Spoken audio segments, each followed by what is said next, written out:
ciidamada kumaandoosta Soomaaliya ee danab ayaa deegaanada hoos yimaada degmada oo dheegle ku baacsanaya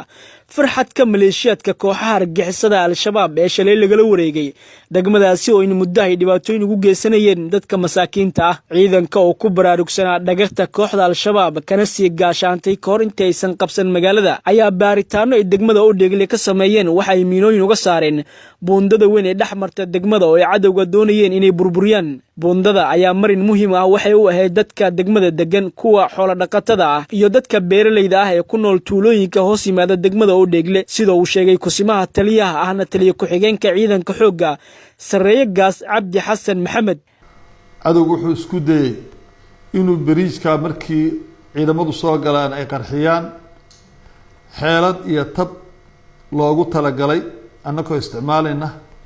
ciidanka xoogga dalka Soomaaliyeed waxay ku guuleysteen bariijkii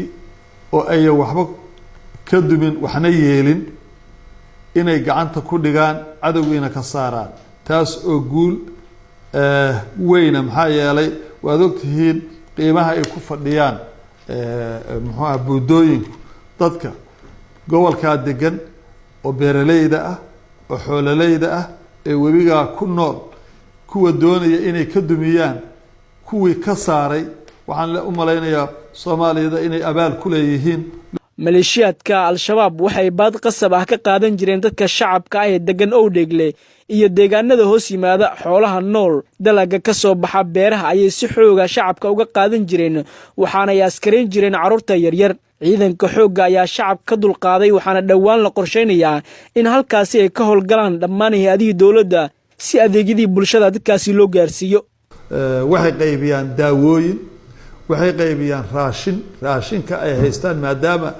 dadka aan loo ogolayn inay raashin hore u qaataan ciidamada ayaa raashinka iyagana muxuu ahaa ay wataan bay la qaybiyaan daawaday u qaybiyaan waana arki doontaan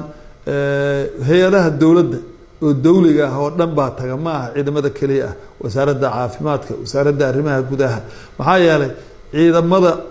meesha markay qabtaan oo cadawga ka saaraan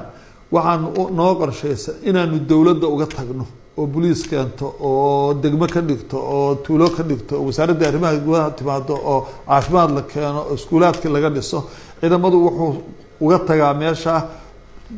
booliis iyo ciidamadii tagi lahaa iyo wixii nidaamkii dawliga ahaa looga dhiso maxaa yeelay annagu horaan u sii soconnaa waxaanu sii rabnaa inaanu sii qabsanno oo sii qabanno dhulka ilaa aanu ka xoreyno inta u dambeysa dad hore u soconayaan ciidanka kumaandoosta Soomaaliya ayaa howlgallo lagu ciribtirayo haraadiga kooxaha naflacaariga al-shabaab waxay ka wadaan haatan deegaanada hoos yimaada degmada oo dheegle ee gobolka Shabeellaha Hoose Cabdullaahi Maxamuud Amiin Cabdullaahi Qorshe telefishinka qaranka Soomaaliya xarunta wasaaradda gaashaandhigga magaalada Muqdisho